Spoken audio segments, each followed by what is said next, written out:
What's up, guys? Hey, we're here with Copperstate Tackle, and today I want to give you guys a deep dive into shallow, muddy water. Okay, a lot of places around the country getting a lot of rain right now, or snowmelt, whatever it may be, and there's a lot of lakes getting muddied up, rising water, and if you get that on a clear water fishery, what the heck do you do? How do you catch a bass?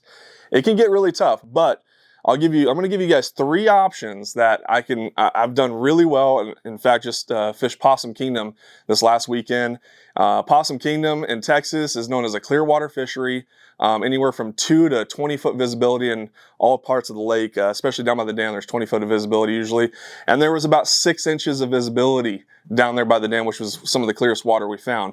But I'm going to give you guys a quick deep dive into those fish getting in shock when that muddy water comes in. They're up there shallow, they're spawning, they're active this time of year, and all of a sudden it dirties up. What the heck do you do? So I like to keep it simple, keep it as simple as possible. We're going to go with 3 mainstays. All right, guys. First things first, whenever I'm on rock or timber, even over grass, whatever it may be, whatever that lake has, the first thing you got to think about is when it's muddy, those fish usually aren't using their sight. They're not usually using their eyes more than they use them more when it's clear water, right? So they're going to use more feel. They're going to use that lateral line a lot more. Then use scent a little bit. The biggest thing is deflection, guys.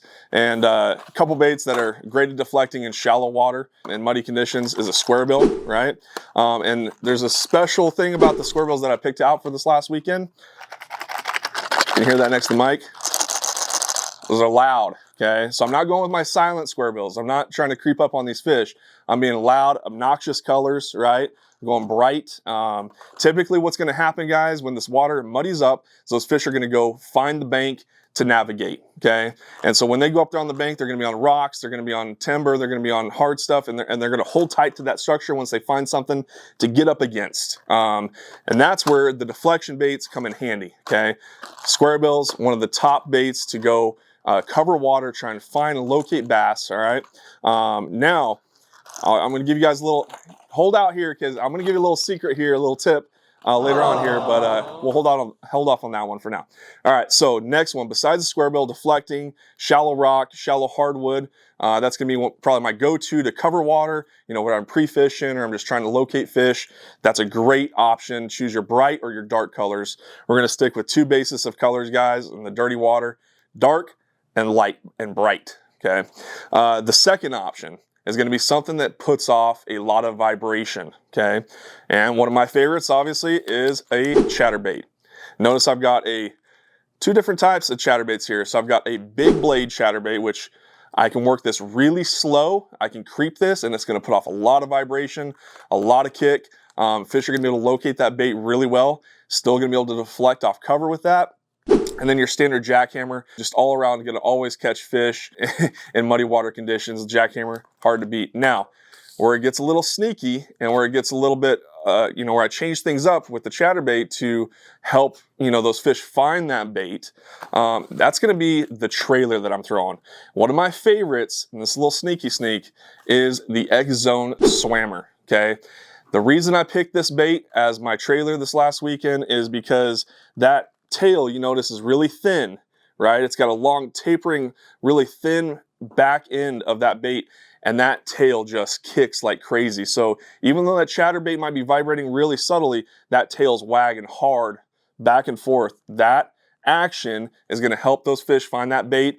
And caught a really key fish for us, a 715 in the tournament. That bait was huge. Actually caught that on the regular chatterbait with the, what size is 4-inch swammer. But also caught a key fish as well on the big blade. I was mixing it up depending on, if I had that 6 inches at the most visibility, I'd throw the jackhammer just because I'm more confident in it.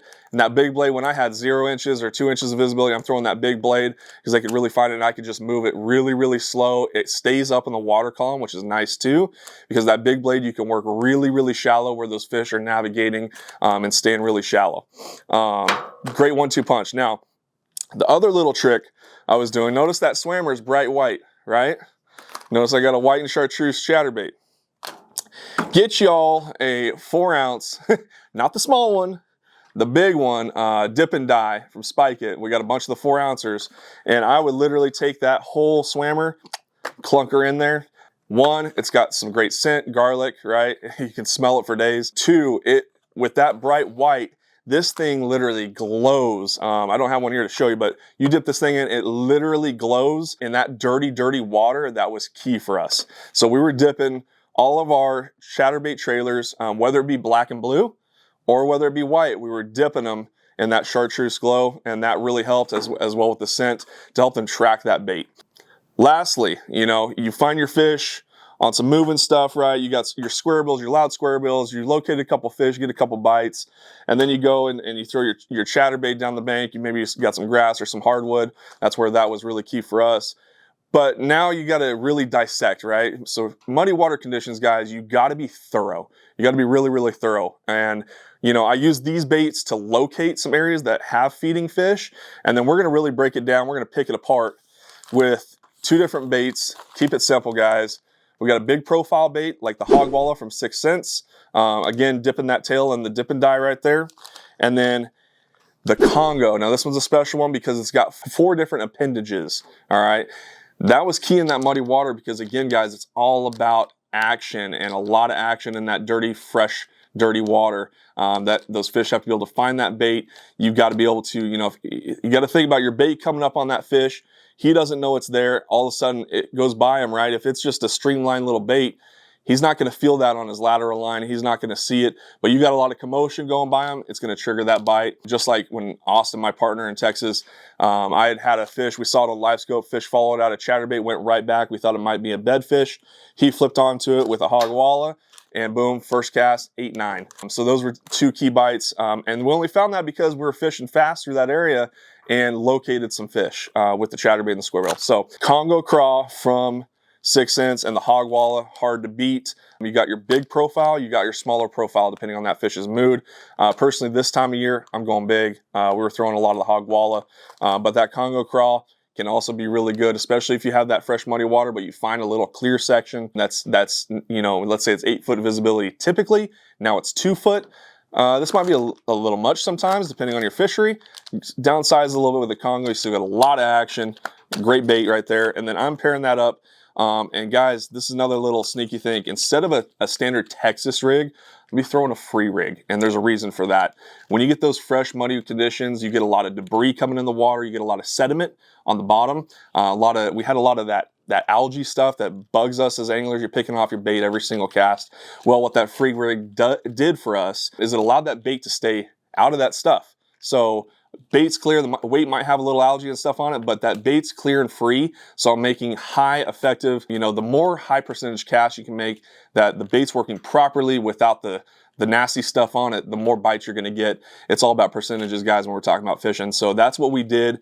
That really helped us out using a 5/0 jugular on that Hogwalla, and then I downsized to the 3/0 stout wide gap for the Congo craw.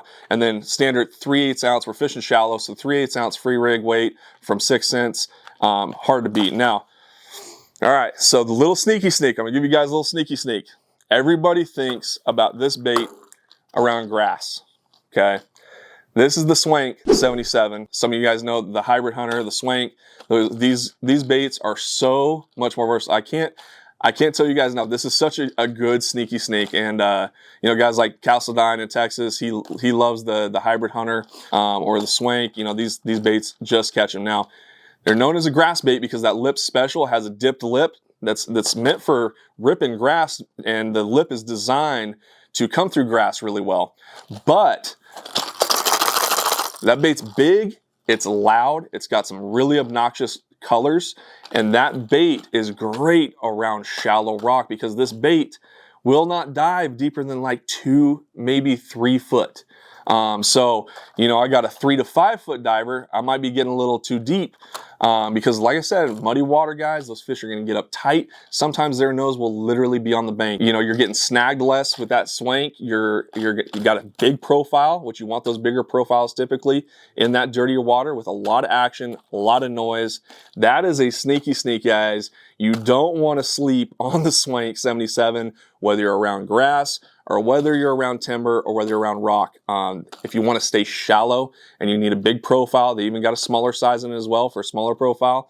Don't sleep on that, guys. That's a good one. But yeah, guys, I'm curious, you guys, what kind of questions do you have? Are your lakes muddying up right now? I know Texas, we got Texoma's at like 18 feet above full pool. The restaurant has water, and I think we got an event there in June. I think we're gonna go fishing in the kitchen restaurant, try and flip up some quarter pounders. I don't know, but guys, I mean, you got crazy muddy water. The Sabine River right now, Bassmaster's at rising water, tidal fishery, but it's also super dirty. We were just at Possum Kingdom, normally a big, deep, clear water lake, and it straight mud. I know it's coming in Arizona. We got Bartlett that muddies up quite a bit. Roosevelt can go through that as well. All the other lakes, Saguaro is not its typical clarity. So think about that stuff, guys. When you get these conditions, where the post spawn, fish are starting to move a little bit offshore, but it's still not warm enough to where they have to go offshore. They can still stay shallow. And when you get that muddy water, those fish are going to get on the bank. These are some great baits to target those fish with. You can use this and apply this everywhere else. So best of luck, y'all. I want to know how y'all like to fish your dirty water at home. Comment down below. Thanks, guys.